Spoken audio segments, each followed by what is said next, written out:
निकाला से इकट्ठा किया गया सारा पैसा बहुत सारी चैरिटी और अनाथ आश्रम को जाएगा, जो कि हरियाणा में है। लतिका ने सिमरन की तरफ मुस्कुराकर देखते हुए कहा। दरअसल वो अपने एक गेस्ट के सवाल का जवाब दे रही थी। इसके बाद वो आगे कहने लगी, मुझे बहुत खुशी हुई कि आप मेरे बुलाने पर यहाँ पर आ पाए। ऑफ कोर्स, सिमरन ने एक ऐसी मुस्कान के साथ उसकी बात का जवाब दिया। लतिका ने सिमरन को एक दोस्ताना मुस्कुराहट के साथ देखा था और इसके बाद वो जतिन की तरफ और शेफाली की तरफ देखने लगी, जो कि सिमरन के साथ वहां पर आए थे। इसके बाद उसने अपनी नजरें उस औरत पर की जो कि सिमरन के साथ वहां पर खड़ी हुई थी। लेकिन ये औरत कौन हो सकती थी? ये कोई पहली बार नहीं था जब लतिका ने शेफाली को देखा था, और ये उनकी कोई पहली मीटिंग नहीं थी। हालांकि जब सिमरन ने शेफाली को एक लंबा सा गाउन पहनाने के साथ साथ उसके ऊपर ग्लैमरस मेकअप करवा दिया था, तब लतिका शेफाली को पहचान नहीं पा रही थी। ये रस्तोगी फैमिली की बेटी है, ऐसा कहते हुए सिमरन की आंखों में और ज्यादा चमक आ गई थी। ये पहली बार था जब वो यहाँ पर आकर कोई इतना बड़ा इवेंट अटेंड कर रही थी और इसके बारे में अनाउंसमेंट भी कर रही थी कि वो रस्तोगी फैमिली से एसोसिएटेड है। ये उसके लिए एक बहुत ही बड़ा बोल्ड मूव होने वाला था। हालांकि उसके दुश्मन उसकी तरफ बढ़ रहे थे, इसीलिए सिमरन के पास ज्यादा टाइम नहीं था कि वो चैन से बैठकर दुश्मन के दोबारा स्ट्राइक करने का वेट करे। इसके अलावा वो दीनदयाल की फैमिली के बारे में और ज्यादा जानना चाहती थी, और शायद वर्मा फैमिली के बारे में भी। और उसे लग रहा था कि हो सकता है गिरीश के इस हालत के जिम्मेदार ये लोग भी हो सकते थे, जिसमें उनका पॉसिबल इन्वॉल्वमेंट साफ साफ दिख रहा था। अपने नाम को स्टार्ट करने का मकसद सिमरन के लिए और भी आसान इसलिए होने वाला था क्योंकि उसने सही लोगों के साथ एक बहुत ग्रैंड एंट्री की थी। इस वजह से उसे अपने नाम को एस्टैब्लिश करने में आसानी होने वाली थी। सिमरन चाहती थी कि लोग उसे शशांक वर्मा के इन्फ्लुएंस रखने वाली वाइफ के तौर पर पहचाना शुरू कर दे। उसे आशा थी कि इस वजह से उसके खिलाफ चाल चलने के पहले लोग एक बार और सोचेंगे। लतिका ने अपनी खूबसूरत आंखों को और बड़ा कर लिया था और वो जतिन की तरफ ऊपर से नीचे घूर घूर कर देख रही थी। दरअसल जतिन भी सिमरन की बातों से सहमत था और अपना सर हिला रहा था। उसने सिमरन को एक फीकी सी मुस्कान के साथ देखा था। इस पॉइंट पर उसे ऑलरेडी याद आ गया था कि रस्तोगी फैमिली की ये वारिस दरअसल सिमरन की सेक्रेटरी थी। आखिर किसने सोचा था कि सिमरन की मामूली सी सेक्रेटरी भी इतनी प्रोमिनेंट मिलिट्री फैमिली से आएगी? ये तो लतिका ने तुरंत अपना अटेंशन शेफाली पर दिया और उसे देखकर धीरे से मुस्कुराने लगी। इसके बाद वो दूसरे टॉपिक के बारे में बात करने लगी। इस समय उसके लिए सिर्फ आदि की पुरानी स्टोरी के बारे में बात करना थोड़ा सा इम्पोलाइट हो जाता, इसीलिए उसने बहुत आसानी से उस कन्वर्सेशन को डाइवर्ट कर दिया। ये एक बहुत बड़ा फंक्शन था जहां पर बहुत सारे नामी लोग आए हुए थे, इसीलिए यहाँ पर ऐसे मेहमान भी थे जो कि सिमरन और रस्तोगी फैमिली से अलग थे और अपनी अपनी जगह पर बहुत बड़े थे। उन लोगों ने लतिका को अप्रोच करने की कोशिश भी की थी। इसकी वजह से सिमरन और शेफाली के लिए उससे दूर जाकर खड़े हो जाना बहुत ही आसान था। दरअसल लतिका उस फंक्शन के एंट्रेंस पर ही खड़ी हुई थी। मैडम, ये दीनदयाल फैमिली के सबसे छोटे वारिस हैं। शेफाली एक बहुत ही धीमी आवाज में सिमरन को बताया। ये इस समय अपने ग्रैंडफादर के साथ खड़े हुए हैं। मुझे पूरा यकीन है आप इन लोगों से बिडिंग के टाइम पर मिल चुकी हैं। सिमरन ने ऐसा कहते हुए अपना सर हिलाया और वेटर से अपने लिए थोड़ी सी शैंपेन ली। हालांकि अभी उसने उसे अपना हाथ में पकड़ा ही था और लोगों को एक दूसरे के साथ बात करते हुए और इंटरैक्ट करते हुए देख रही थी। ये एक ऑस्कर की थीम वाला गाला था। यहाँ पर एक स्टेज था जिसे बहुत ही रिच कलर से डेकोरेट किया गया था और लाइटिंग को डिम रखा गया था। वहां पर एक रेड कारपेट बिछा हुआ था जिसमें एक वीआईपी ओनली स्टाइल एंट्रेंस थी और इस वजह से ये ऑस्कर की अवार्ड सेरेमनी जैसा लग रहा था। इसके अलावा हॉलीवुड का मेमोरेबिलिया और प्रॉप्स भी यूज किया गया था जो कि उस जगह की शोभा को और बढ़ा रहे थे। मैंने सोचा नहीं था कि तुम यहाँ पर आओगी, एक आदमी ने ऐसा कहकर सिमरन के ख्यालों को तोड़ दिया था। सिमरन ने अपनी गर्दन घुमाकर उस आदमी की तरफ देखा और इंक्वायरी करने वाली नजरों से उसे देखती रह गई। क्या तुम्हें मैं याद नहीं हूँ? ऐसा कहने के बाद वो आदमी बड़े ही सरप्राइज लुक के साथ सिमरन की तरफ देखने लगा। हालांकि उसका वो सरप्राइज तुरंत ही गायब हो गया और एक टेढ़ी मुस्कान के साथ बड़े ही कॉन्फिडेंस से वो पूछने लगा, तुम मजाक कर रही हो ना? इसके रिस्पॉन्स में सिमरन ने अपनी आईब्रो उठा ली थी। ऑफ कोर्स उसे अच्छी तरह पता था कि यह आदमी कौन था। हालांकि क्या वो इस बात को सबके सामने जाहिर होने देती? आई एम सॉरी, मुझे लगता है आप मुझे कोई और समझ रहे हैं। ऐसा कहने के बाद सिमरन ने अपना मुंह पलटकर दूसरी तरफ कर लिया। अरुण सिमरन की तरफ स्पीचलेस होकर घूर कर देखता रह गया। उसने कुछ कहने के लिए अपना मुंह खोला, लेकिन तुरंत उसे बंद कर लिया। सिमरन उसे इस तरह भूल कैसे सकती थी? वो ऐसा कैसे कर सकती थी? मिस्टर अरुण, लतिका ने अरुण की तरह आगे बढ़ते हुए अपने चेहरे पर एक स्माइल के साथ कहा, मैं बिल्कुल भी एक्सपेक्ट नहीं कर रही थी कि तुम दोनों एक दूसरे को पहले से जानते होगे। अरुण उसकी तरफ देखकर मुस्कुराने लगा। वो लतिका की बात का जवाब देने के लिए अपना मुंह खोलने ही वाला था, लेकिन सिमरन ने इसके बाद जो कहा उसकी वजह से वो बिल्कुल म्यूट हो गया था।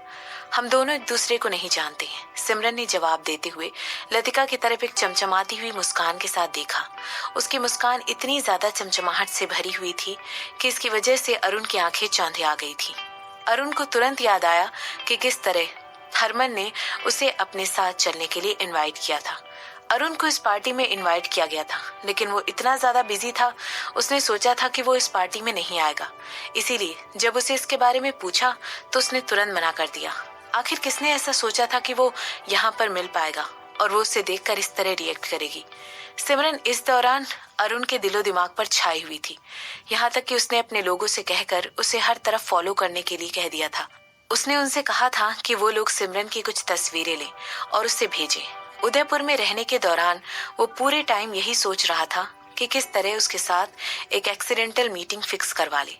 अनफॉर्चुनेटली वो अपनी गेमिंग कंपनी को मैनेज करने में इतना ज्यादा बिजी हो गया था कि ये सब कुछ नहीं हो पाया।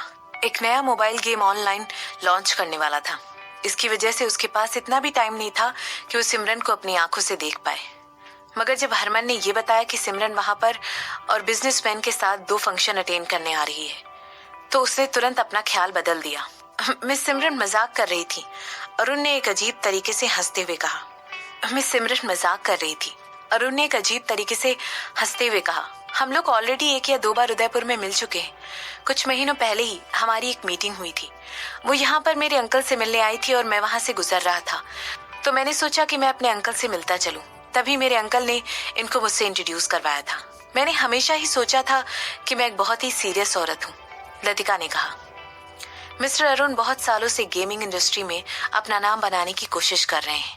इसके अलावा एक चैंपियन भी है, इसीलिए उन्होंने गेम्स को डेवलप करना शुरू किया। वाकई में? सिमरन मुस्कुराकर पूछ रही थी। हंसने से उसकी आंखें काफी छोटी हो गई थी। हालांकि उसकी स्माइल को देखकर अरुण अंदर ही अंदर कांप रहा था। और तभी सिमरन कहने लगी, ऐसा लगता है कि ये एक स्मार्ट और कैपेबल आदमी है।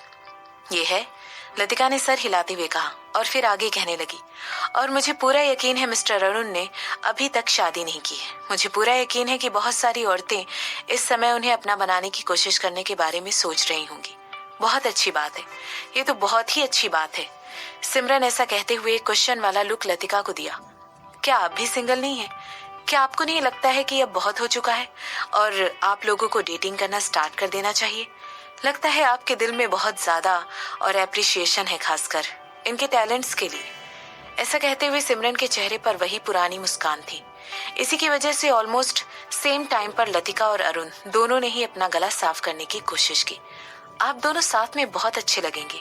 ओह, क्या हमारे यहाँ पर डबल डेट की सुविधा नहीं है? मैं और मेरे हस्बैंड पिछले कुछ दिनों में बहुत ज्यादा बिजी रहे। मुझे लगता है ये बहुत अच्छा रहेगा कि अगर मैं भी शशांक की पुरानी फ्रेंड के फ्यूचर हस्बैंड को जानने लगूं तो, है ना?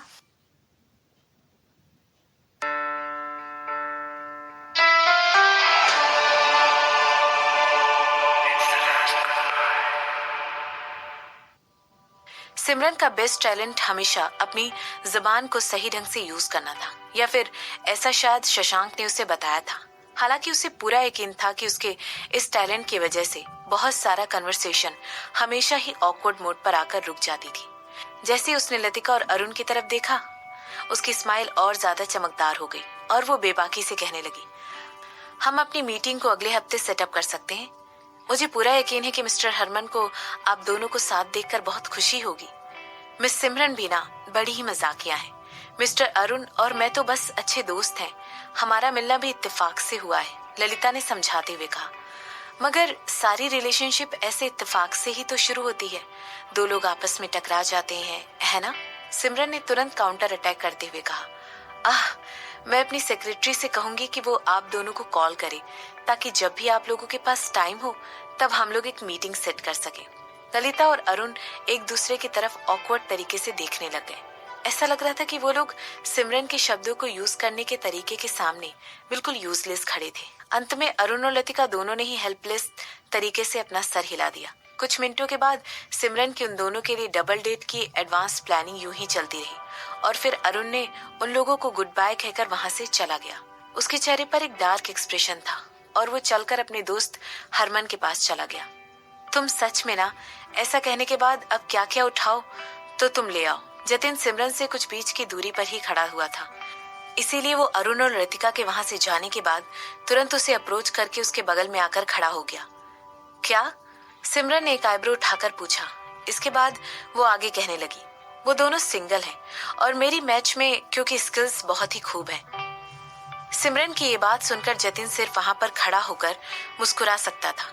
इसके बाद वो सिमरन से कहने लगा, जब से तुम यहाँ पर आई हो, हरमन और उसकी बहन लतिका दोनों तुम पर नजर रखे हुए हैं। यहाँ तक कि बूढ़े मिस्टर दीनदयाल ने भी तुम पर नजर रखी हुई है। ये दोनों यहाँ की दो पावरफुल फैमिलीज हैं जो एक दूसरे के साथ बहुत सालों से दुश्मनी निभाती आ रही हैं। दोनों एक दूसरे के खिलाफ काफी सालों से खड़े हुए हैं। मुझे इस बात का अच्छी तरह पता है, सिमरन ने जवाब दिया। वो उन दोनों को ऑब्जर्व कर रही थी। वर्मा और दीनदयाल फैमिली उसके दो प्राइमरी सस्पेक्ट्स थे और यही वो दोनों लोग थे जो शशांक को नीचे लाने की लिस्ट में सिमरन के लिए सबसे ऊपर थे। आज रात ललिता भी पियानो प्ले करेगी, जतिन ने अपनी बात को आगे बढ़ाते हुए कहा।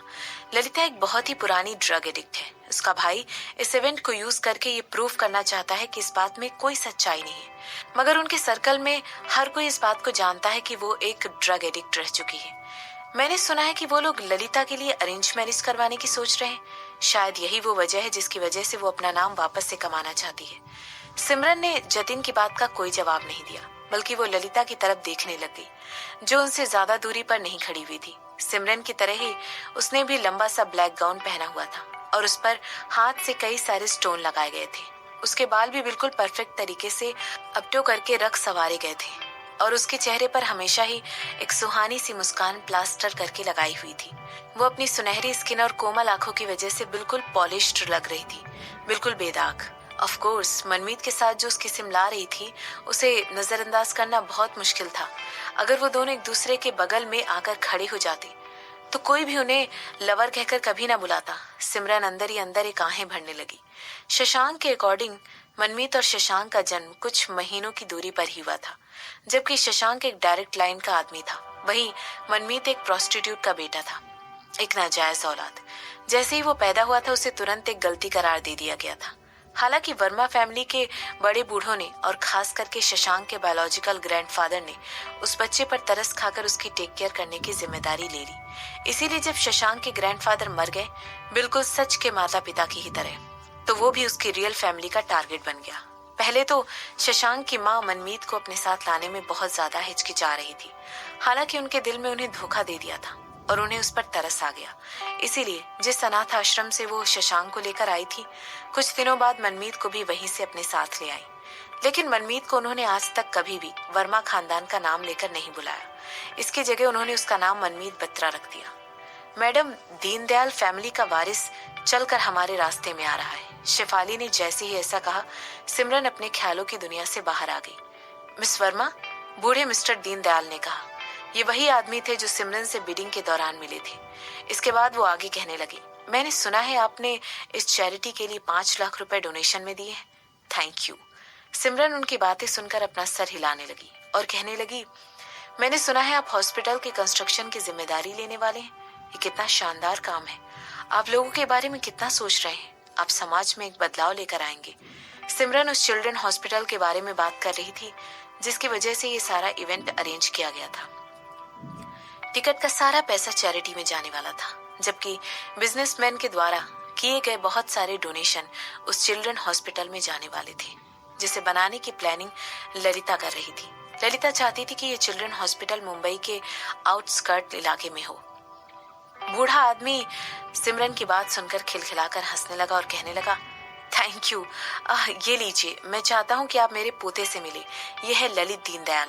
इस समय ये मेरे वाइस प्रेसिडेंट के तौर पर ऑलरेडी मेरे साथ काम कर रहे हैं। आपसे मिलकर खुशी हुई। ललित भी सिमरन की उम्र का ही था, या शायद उससे 1-2 साल बड़ा। उसकी चिक बोन्स बहुत ही ऊंची थी और उसकी आंखें बिल्कुल बाज की तरह तेज दिखाई दे रही थी। इसके अलावा उसके चेहरे पर एक छोटी सी स्माइल थी। यही वो कुछ चीजें थी जो सिमरन ने उसे देखते ही नोटिस कर ली थी। Same here. सिमरन ने रिस्पॉन्स करते हुए अपना हाथ उससे मिला लिया और उसे देखकर एक पोलाइट स्माइल करने लगी। मैं मिस्टर वर्मा को आपके साथ देखने के लिए एक्सपेक्ट कर रहा था, मगर मुझे लगता है इन दिनों वो कुछ ज्यादा ही बिजी हैं, बूढ़े आदमी ने कहा। उनकी आवाज में ऐसा कहते हुए प्रसादी गुस्सा नजर आ रहा था, लेकिन उनकी आंखें जिस तरह जहर बदल रही थी उसे नजरअंदाज करना पॉसिबल नहीं था। सिमरन अंदर ही अंदर उसका मजाक उड़ाते हुए हंस रही थी। वो कुछ बहुत ही ज्यादा ऑन इम्पोर्टेंट प्रॉब्लम्स की टेक केयर कर रहा है, सिमरन ने जवाब देते हुए कहा। सच में? बूढ़े आदमी ने कहा। ऑफ कोर्स, उसे ऑलरेडी हैंडल कर लिया गया है, सिमरन ने बूढ़े आदमी की तरफ मुस्कुराकर देखते हुए कहा। इंटरेस्टिंग, ललित ने अपने में ही बड़बड़ाते हुए कहा। सिमरन उसे देखकर मुस्कुराकर रिस्पॉन्स देने लगी। दीनदयाल फैमिली की शशांक के मरे हुए दादाजी की तरफ एक अलग ही खुन्नस थी। हालांकि अब वर्मा फैमिली को कोई और ही चला रहा था, लेकिन तब भी उनकी ये भावना किसी तरह कम नहीं हो पाई थी, बल्कि दिन पर दिन ये और बड़ी होती जा रही थी। ऑफ कोर्स, सिमरन ने ऑलरेडी एक्सेप्ट कर लिया था कि बूढ़े आदमी को पहचानने के बारे में पता चल गया होगा कि वो वर्मा फैमिली के ओरिजिनल लाइन का ही फैमिली मेंबर है, वही लोग जिनसे ये सबसे ज्यादा नफरत करते हैं। जबकि सिमरन को ये बात नहीं पता थी कि उनके अंदर ये खुन्नस कहाँ से आई थी, लेकिन फिर भी वो अपने हस्बैंड को डिफेंड करने के लिए पूरे अदाओं पर खेल रही थी और इन लोगों के खिलाफ उसके साथ खड़े होने में उसे जरा भी हिचकिचाहट नहीं हो रही थी। ये तो बहुत इंटरेस्टिंग बात है, सिमरन ने ऐसा कहते हुए ललित की तरफ देखा। इसके बाद वो आगे कहने लगी, ऐसा नहीं है कि ये मेरे लिए कोई सरप्राइज है, ये कोई पहली बार नहीं हुआ है जब वो इस तरह का कोई मैटर हैंडल कर रहा है। मुझे उस पर पूरा कॉन्फिडेंस है कि वो इसे आराम से हैंडल कर लेगा। सिमरन को ये बात पता थी कि दीनदयाल फैमिली को इस केस के बारे में पूरी मालूमात थी, या फिर हो सकता है उन लोगों के अंदर इतना कॉन्फिडेंस नहीं था कि वो इस समय उससे इस बारे में कोई बात कर सके। शायद उन्हें ये बात पता थी कि शशांक फंक्शन को अटेंड करने के लिए आज रात वहां पर नहीं आ सकता था। बूढ़े मिस्टर दीनदयाल ने अपना सर हिलाया और अपने पोते के पीछे खड़े हुए आदमी की तरफ देखकर कहने लगे, वेल, मुंबई में अपना बिजनेस बढ़ाने के लिए मैं तुम्हें लक विश करता हूँ। मैं चाहता हूँ कि तुम्हारा बिजनेस और ज्यादा आगे बढ़े और तुम और ज्यादा नाम कमाओ। ऐसा कहने के बाद उस बूढ़े आदमी ने सिमरन के हाथों में एक शैंपेन का ग्लास थमा दिया और फिर आगे कहने लगा, और ज्यादा प्रोटेक्ट के लिए। सिमरन उसके रिस्पॉन्स में मुस्कुराने लगी। उसने एक्सेप्ट कर दिया और बूढ़े आदमी की तरफ झुकते हुए कहने लगी, और ज्यादा पार्टनरशिप के लिए।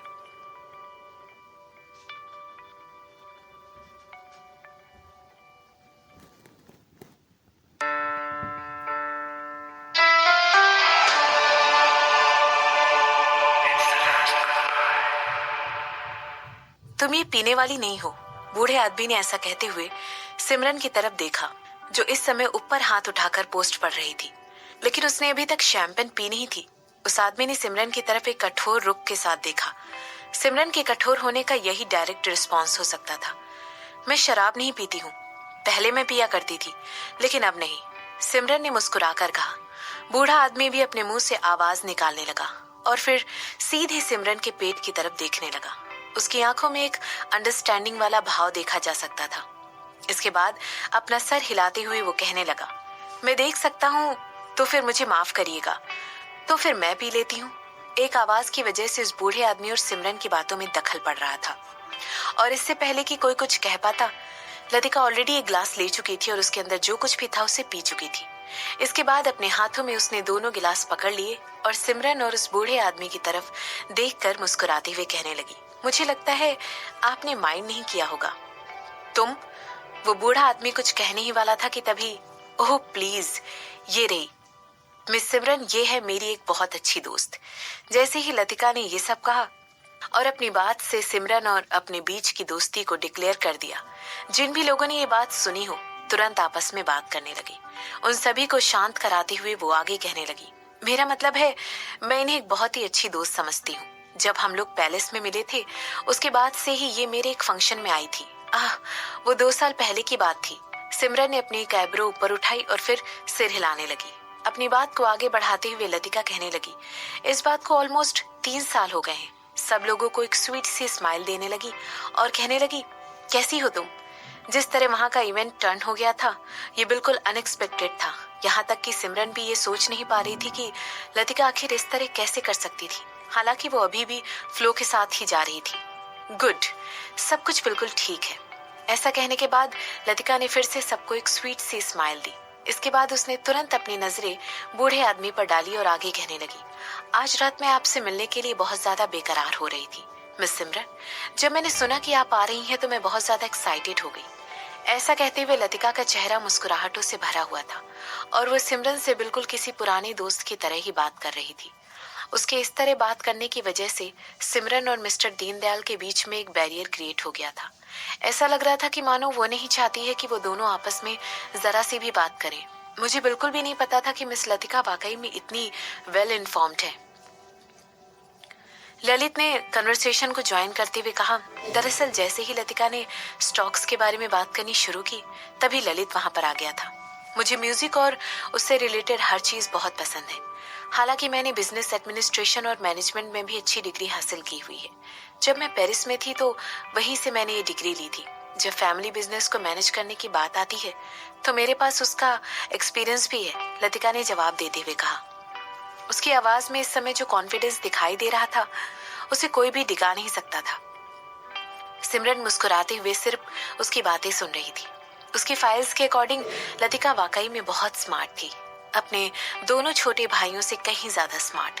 अपना 21वां जन्मदिन मनाने से पहले ही उसने कॉलेज से ग्रेजुएशन कंप्लीट कर लिया था और अपने फैमिली बिजनेस को ज्वाइन करते हुए कंपनी में काम करना तुरंत शुरू कर दिया था।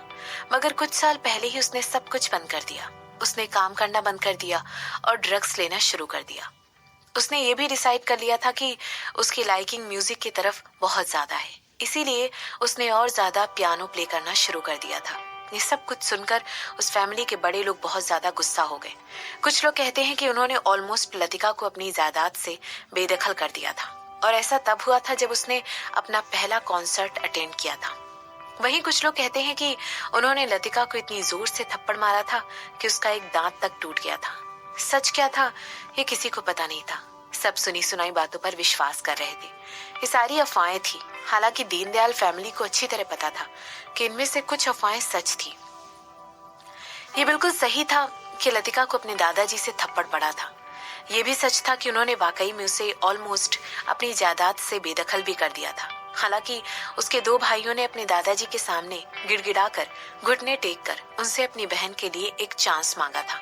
उन दोनों ने ही उन्हें कन्विंस कर दिया था कि उनकी बहन के अंदर अभी भी बेहतरीन होने के लिए चेंज होने का स्कोप बाकी था। दुखद बात यह थी कि ऐसा कुछ भी नहीं हो पाया। लतिका की रेपुटेशन दिन पर दिन महीने बीतते हुए खराब होती गई। वो कभी भी अपनी रेपुटेशन को ठीक नहीं कर पाई और अपने भाइयों को सही साबित नहीं कर पाई। ऐसा लग रहा था कि उसके भाइयों ने बेवजह ही अपने दादाजी से अपनी बहन के लिए इतनी गुहार लगाई थी, यहाँ तक कि उसने बहुत ज्यादा पीना शुरू कर दिया था।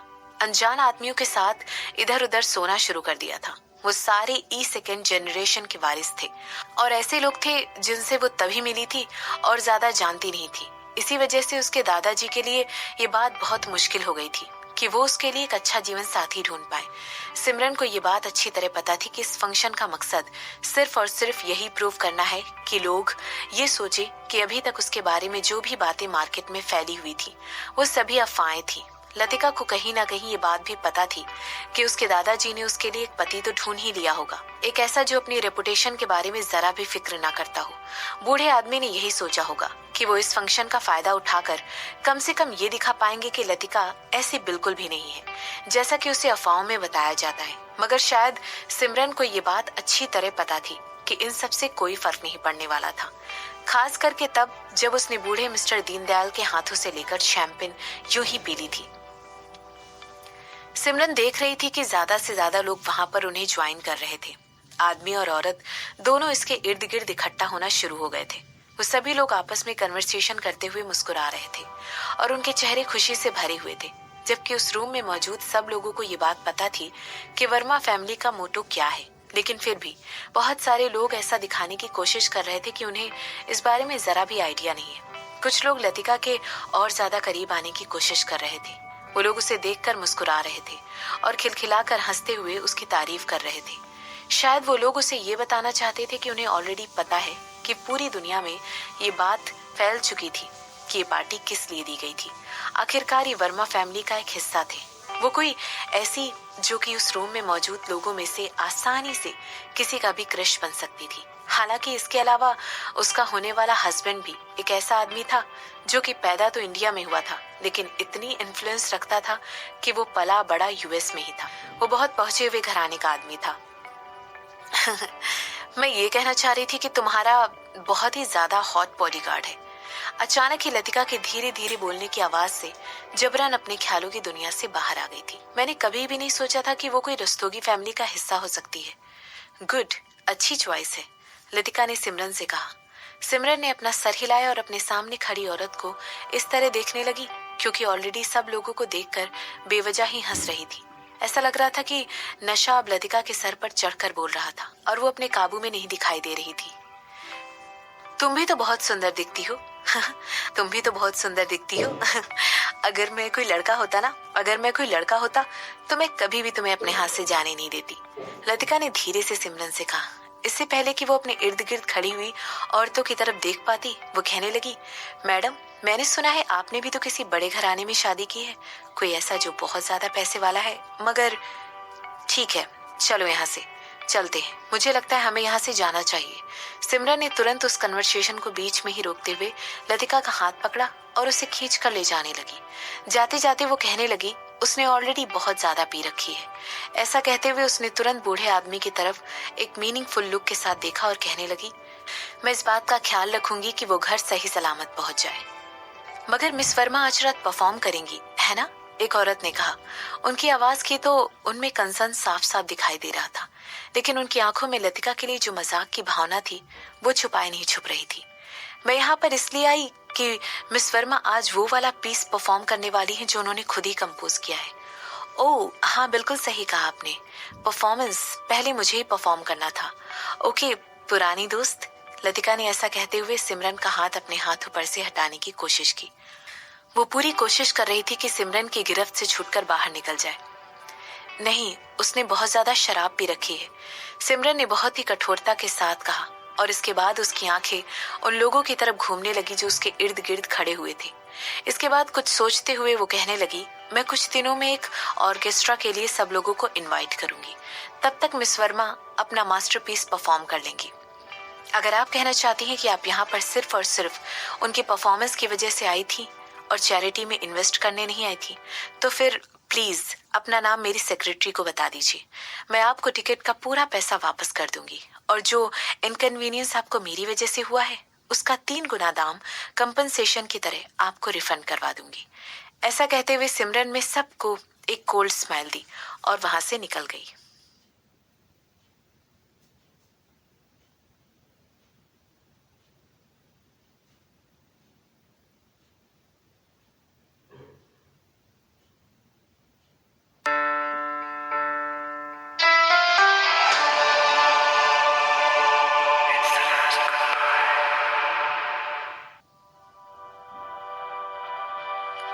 सबसे पास में जो भी हॉस्पिटल है वहां पर तुरंत चलो। ऐसा कहते हुए सिमरन ने दिलीप को स्टार्ट करने का इशारा किया। हम हॉस्पिटल जाकर क्या करने वाले हैं? क्या तुम बीमार हो या कुछ गलत हुआ है? लतिका कार का विंडो ओपन करते हुए सिमरन से कहने लगी। इसके बाद वो सड़क पर चल रहे लोगों की तरफ हाथ हिलाकर उन्हें बाय करने लगी। क्या तुम इसे सुला सकते हो? सिमरन ने धीरे से जतिन की तरफ देखते हुए कहा।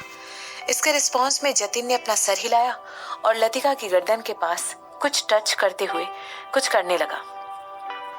1 सेकंड में लतिका तुरंत पीछे गिर गई और उसकी आंखें बंद हो गई। उसे ड्रग्स दी गई है, जतिन ने बहुत कठोरता के साथ कहा। दिलीप और जतिन दोनों ही सिमरन के साथ जा रहे थे, जबकि शिफाली अभी भी वहां पार्टी में रुककर वर्मा फैमिली को ये बताने की कोशिश कर रही थी कि लतिका की तबीयत ठीक नहीं है। कुछ सोचते हुए जतिन कहने लगा, वो शैंपेन? मुझे पता है, सिमरन ने जवाब देते हुए कहा। दरअसल सिमरन ने उस पार्टी में कुछ भी नहीं पिया था क्योंकि उसे पता था कि किसी न किसी ने उसकी ड्रिंक में कुछ ना कुछ मिला रखा होगा जिससे वो एम्बेरस्ड हो जाएगी। इसीलिए उसने प्रेफर किया कि वो उस पार्टी में ना तो कुछ खाएगी और ना ही कुछ पिएगी। सिमरन इस बार बहुत ज्यादा सतर्क थी और वो इस बात की पुष्टि करना चाहती थी कि उस रात वो कुछ भी ऐसा ना होने दे जिसकी बहुत ज्यादा दुख भरी एंडिंग हो। वो नहीं चाहती थी कि इस बात की खबर सुनकर शशांक परेशान हो जाए, इसीलिए वो बहुत सतर्कता से काम कर रही। बेवकूफ, सिमरन ने धीरे से अपने मुंह से ये सब कहा और फिर अपने बगल में लेटी हुई शांति से सोती हुई औरत की तरफ देखने लगी। आखिर कौन इंसान किसी दूसरे की ड्रिंक बिना कुछ सोचे समझे पी सकता है, खासकर तब जब उसे शक हो कि उसकी ड्रिंक में जहर मिलाया हो सकता है। अगर ऐसे इंसान को बेवकूफ ना कहा जाए तो फिर उसे डिस्क्राइब करने के लिए इस दुनिया का सबसे बेहतरीन शब्द भला हो भी क्या सकता है। सिमरन अपनी आंखें छोटी की और अपने बगल में लेटी हुई लतिका की तरफ देखने लगी। उसे वाकई में नहीं पता था कि उसका असली मकसद क्या था। ऑफ कोर्स सिमरन उस पर जरा भी विश्वास नहीं करती थी। भला वो सिमरन को बचाने की कोशिश क्यों करते। उन दोनों को ही अच्छी तरह खुद को डिफेंड करने के लिए बहुत ज्यादा काबिलियत रखती थी। इरिटेट होते हुए सिमरन ने बहुत कठोरता से कहा, स्टूपिड, और फिर शशांक को फोन मिलाने लगी। तुम्हारी कजिन बहुत ही पागल है। जैसे ही शशांक ने फोन आंसर किया उसने तुरंत ये सब कह दिया।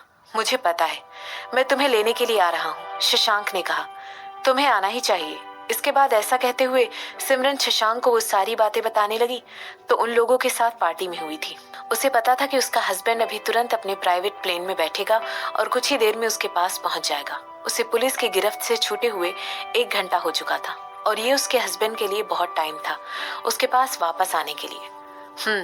ठीक है, मैं 2 घंटे से भी कम के समय में लैंड हो जाऊंगा। मैं तुमसे हॉस्पिटल में मिलता हूँ, शशांक ने कहा। बिल्कुल भी नहीं, या तो तुम मेरा इंतजार होटल में करना या फिर अपने विला में, सिमरन ने शशांक को हिदायत देते हुए कहा। क्यों, शशांक ने पूछा। तुम्हारी मौजूदगी से तुम्हारी बहन बस डरेगी और घबरा जाएगी।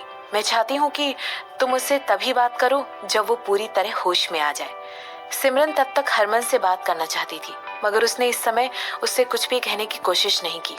वो नहीं चाहती थी कि ऐसा कुछ कहकर वो शशांक को चिंता में डाल दे। मैं समझ सकता हूँ, तो फिर मिलते हैं। आई लव यू, अपना ख्याल रखना, शशांक ने सिमरन से कहा। I love you. सिमरन ने ऐसा कहने के बाद तुरंत कॉल एंड कर दी। जो घबराहट की लाइन अभी तक उसकी आईब्रो के बीच में बनी हुई थी वो शशांक से बात करने के बाद गायब हो चुकी थी। उसने तुरंत अपनी नजरें लतिका के चेहरे से दूर हटाई और हॉस्पिटल पहुंचने का इंतजार करने लगी। कुछ मिनटों के बाद वो लोग हॉस्पिटल पहुंच गए और डॉक्टर्स ने तुरंत अपना काम शुरू कर दिया। ये सब क्या हो रहा है? क्या हुआ है मेरी बहन को? हरमन ने तुरंत चिंता जताते हुए कहा। इसके बाद वो सिमरन की तरफ घूरकर देखने लगा। सब लोग उसी की तरफ देख रहे थे क्योंकि वो अभी अभी दरवाजा बहुत तेजी से खोलकर अंदर घुस आया था।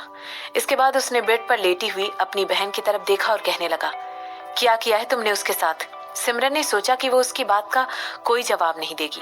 इसके बाद उसने तुरंत जतिन की तरफ मुड़कर, जो कि उसके बगल में खड़ा था, अपना सर घुमा लिया। उसे ड्रग्स दिए गए थे, जतिन ने जवाब देते हुए कहा। क्या तुमने ये सब कुछ किया है? तुम्हारी हिम्मत कैसे हुई? तुम मुझे इग्नोर क्यों कर रही हो? तुम्हें क्या लगता है मुझे कुछ समझ में नहीं आएगा और तुम ऐसे ही यहाँ से निकल जाओगी? ऐसा कहते हुए हरमन ने तुरंत अपनी मुट्ठी बांधी और सिमरन की तरफ आगे बढ़ने लगा। लेकिन तभी दिलीप उन दोनों के बीच में आ गया और उसका रास्ता रोक दिया। दिलीप इतना ज्यादा लंबा था कि हरमन पूरी तरह उसकी परछाई में छुप गया था। मैं बेवकूफों की तरह बात नहीं कर रही हूँ, सिमरन ने तुरंत कहा। तुम्हारी बहन ने मुझे बचाने की कोशिश की क्योंकि वो बेवकूफ है। सिमरन की बात सुनने के बाद हरमन वहां पर जमा सा खड़ा रह गया। वो तुरंत दिलीप की तरफ अपनी आंखें फाड़कर इस तरह देखने लगा मानो सिमरन ने जो कुछ भी उससे कहा था उसे डाइजेस्ट करने की कोशिश कर रहा था। इसके बाद उसे याद आया कि किस तरह उसके एक आदमी ने उसे इन्फॉर्म किया था कि उसकी बहन ने वाइन पी ली है जो सिमरन को दी जानी थी, और फिर उसके बाद वो बहुत ही बोल्ड तरीके से पार्टी में घूमने लगी। उसे पीने के बाद ही उसके हाव भाव बदले बदले नजर आ रहे थे। तुम अपने आप को उसे बचाने के लिए बेवकूफ कैसे कह सकती हो? ऐसा कहते हुए हरमन ने तुरंत धक्का देकर अपने रास्ते से हटा दिया उसे और सिमरन से कहने लगा, मेरी बहन ने तुम्हारी जान बचाई है और अब जब वो हॉस्पिटल के बेड में उस चीज की वजह से पड़े होकर सफर कर रही है तो तुम उसके बारे में इस तरह की बातें कर रही हो। तुम्हारी हिम्मत कैसे हुई ऐसा कहने की? किस तरह की औरत हो तुम? जिस इंसान ने अपनी जान जोखिम में डालकर तुम्हारी जान बचाने की कोशिश की उसकी शुक्रगुजार होने के बजाय तुम उसे ही भला बुरा कह रही हो। सिमरन ने उसकी बात का कोई जवाब नहीं दिया, बल्कि उसने अपनी कोहनी वहां पर रखी हुई चेयर पर टिका दी और अपना चिन अपने हाथ पर रखकर वहीं बैठ गई। इसके बाद उसने अपने सामने खड़े हुए आदमी की तरफ देखा और कहने लगी, अब हम बराबरी पर हैं। अगर मैं उसे इस समय हॉस्पिटल लेकर नहीं आती तो वो अपने आप को और तुम्हारे प्रेस्टिजियस फैमिली को सबके सामने और ज्यादा शर्मिंदा कर देती। तो अब किसी भी तरह के एहसान की बात खत्म। हरमन वहां पर खड़े होकर अपनी आंखें छोटी करते हुए सिमरन की तरफ देखने लगा। भला कोई इंसान या कोई औरत इस तरह की बात ऐसे किसी इंसान के लिए कैसे कह सकती है जिससे अभी अभी थोड़ी देर पहले उसकी जान बचाई हो। अब मेरे ऊपर उसका कोई भी एहसान नहीं है। ऐसा कहते हुए सिमरन तुरंत अपनी चेयर से ऊपर उठ गई और आगे कहने लगी, मैं यहाँ पर तुम्हारे आने का इंतजार कर रही थी ताकि तुम मेरा मैसेज उस तक पहुंचा दो और उसे ये बता दो कि इन दिनों उसकी स्टुपिडिटी उसे मार डालेगी। तुम, ऐसा कहते हुए हरमन बिल्कुल स्पीचलेस हो गया था और वो सिमरन को दरवाजे की तरफ चलकर जाते हुए देखने लगा और कहने लगा, अगर वर्मा फैमिली को ये बात पता चल गई कि तुम इस पूरे मामले में किसी भी तरह शामिल हो तो वो लोग, उन्हें ऐसा करने की जरूरत नहीं पड़ेगी। सिमरन रुक कर कहने लगी। सिमरन चलते चलते अपनी जगह पर रुक गई थी, लेकिन उसकी पीठ अभी भी हरमन की तरफ थी और फिर अपने कंधों को ऊपर से देखते हुए वो आगे कहने लगी, मैं उन लोगों के लिए आ रही हूँ। मैं तुम्हें यहाँ पर सिर्फ यही कंफर्म करने के लिए आई थी कि उन लोगों ने मेरे और मेरे हस्बैंड के साथ जो कुछ भी किया है उसका बदला उन्हें जल्द ही चुकाना पड़ेगा और मैं पर्सनली आकर उनसे सूद समेत सारा हिसाब वसूलूंगी।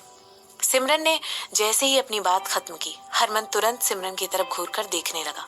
वो अपने मुंह से एक शब्द तक नहीं निकाल पाया था। इसके बाद उसने देखा कि दो आदमी सिमरन को कमरे के बाहर फॉलो करते हुए वहां से निकल गए और वो और उसकी बहन दोनों उस कमरे में अकेले रह गए थे। पता नहीं किस वजह से, लेकिन उसकी बहन की आवाज अभी भी उसके दिमाग में गूंज रही थी, खूनी लोग। क्या ये बात पॉसिबल थी कि ये सब कुछ सही था? क्या ये बात पॉसिबल थी कि शशांक के ग्रैंडफादर ही वर्मा फैमिली के सच्चे वारिस थे और उनके ग्रैंडफादर कुछ भी नहीं थे? इस पूरे मामले की सच्चाई को जानना बहुत जरूरी हो गया था, खासकर अब जबकि उसकी बहन की जान भी इस वजह से जोखिम में पड़ गई थी। हो सकता है आगे भी उस पर इस तरह का हमला हो सकता था। अगर ये बात सच है तो उनके मरे हुए भाई का क्या उनके ग्रैंडफादर ने उसे भी मार दिया था? हरमन वहां पर खड़ा होकर अपनी बहन की तरफ बढ़ते हुए अपनी आईब्रो सिकोड़ रहा था। डॉक्टर ने उसे बताया था कि उसकी बहन को ड्रग्स दिए गए थे और अगर सिमरन उसे वहां पर तुरंत हॉस्पिटल लेकर नहीं आती तो हो सकता है ओवरडोज की वजह से उसके साथ कुछ भी हो सकता था। हो सकता है उसकी जान भी खतरे में पड़ सकती थी। इस बात का अंदाजा लगाना बहुत आसान हो गया था कि सिमरन बस प्रिटेंड कर रही थी कि वो वहां पर हर किसी के साथ खेल रही थी। आखिरकार उसे चाले चलने का एक महारथी जो कहा गया था। क्या होता अगर वो भी वो इंसान की जिसने उस ड्रग को प्लांट किया होता और किसी से कहकर अपनी ड्रिंक में उसे मिलवाया ताकि वो उसकी बहन को बचाने का नाटक कर सके? मगर इस थ्योरी का तो कोई मतलब ही नहीं निकल रहा था। ये बात तो कोई भी सेंस नहीं बना रही थी। अगर सिमरन ही उसकी बहन को ड्रग देने के लिए रिस्पॉन्सिबल थी तो फिर शैंपेन पीने के बाद वो तुरंत उसे हॉस्पिटल में टाइम पर क्यों लेकर आती और उसे कैसे पता होता कि उसके बजाय ललिता वो ड्रिंक पीने वाली है? ऐसे बहुत सारे राज अभी बाकी थे जिन पर से पर्दा उठाना जरूरी था। सब लोगों के साफ साफ चेहरे देखने अभी बाकी थे। इस समय किसी भी बात का अंदाजा लगाना उस बात की पुष्टि नहीं कर सकता था।